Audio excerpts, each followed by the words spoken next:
बहुतेक लोक हे बोलतात की त्यांना स्वतःला खूप जास्त उत्कृष्ट बनवण्याची खूप जास्त इच्छा आहे. याची बेस्ट पद्धत आहे की तुम्हाला स्वतःमध्ये जो पण बदल करायचा आहे त्याला लिहा आणि मग नंतर त्यावर ॲक्शन घ्या. असे नाही केले तर तुम्ही नेहमी गोंधळलेलेच राहणार. जर तुम्ही ठरवले, लिहून काढले, तर तुम्ही ते करून पण घेणार. तुम्ही जर स्वतःला बोलले की मला 5 तासात मॅरेथॉन पूर्ण करायची आहे, तर माझा विश्वास करा की त्या ध्येयाला लिहून काढल्यानंतर तुम्ही त्याला पूर्ण करण्याच्या मागे लागून जाणार. मी नेहमी लोकांना हाच बेस्ट सल्ला देतो की स्वतःला आपल्या आयुष्याच्या पिक्चरचा हिरो समजा.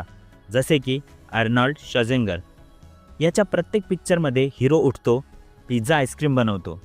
तसेच बोरिंग तुमचे पण आयुष्य आहे. पण नंतर पुन्हा त्यात उलटापालट सुरू होते आणि क्लायमॅक्सच्या आधी परिस्थिती जोरदार बनून जाते. जोरदार टक्कर होते. बस असे समजा की त्या मूव्हीचे हिरो तुम्ही आहेत, ज्याने आत्तापर्यंत फक्त गमावलेच आहे. पण आता हे ठरवून घ्या की आता तुम्हाला घाबरट म्हणून नाही जगायचे.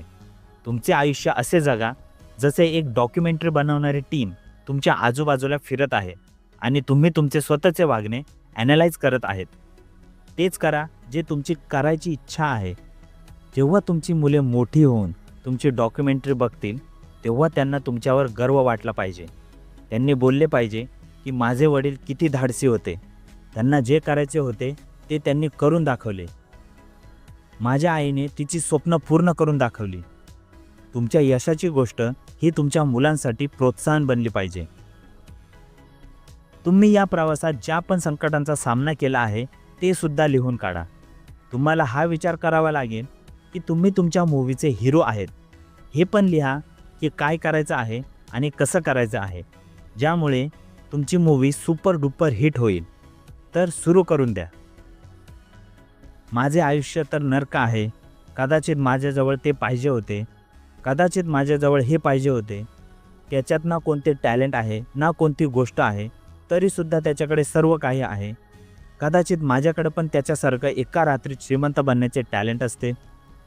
जर तुम्ही दुसऱ्यांच्या यशावर जळत असणार आणि स्वतःच्या नाकर्तेपणावर दोष लावत असणार तर तुम्ही स्वतः तुमच्या यशाचा दरवाजा बंद करत आहात. त्यांच्याकडून प्रोत्साहन घेण्याऐवजी, पॉझिटिव्ह होऊन प्रयत्न करण्याऐवजी स्वतःला उत्कृष्ट बनवण्याचे प्रयत्न सोडून तुम्ही काहीच नाही मिळू शकणार. पण तरीही मी बोलेल की बसा, विचार करा आणि लिहा तुमच्या मनातील गोष्टी.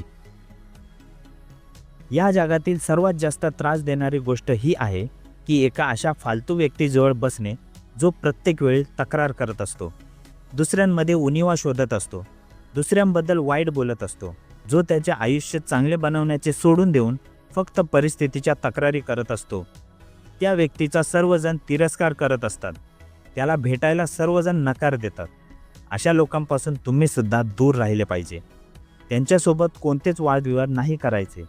तुम्हाला माहिती आहे की तुमच्या आयुष्यात काय वाईट घडत आहे. ही गोष्ट सर्वांना ओरडून ओरडून सांगत बसायची काहीच गरज नाही आहे.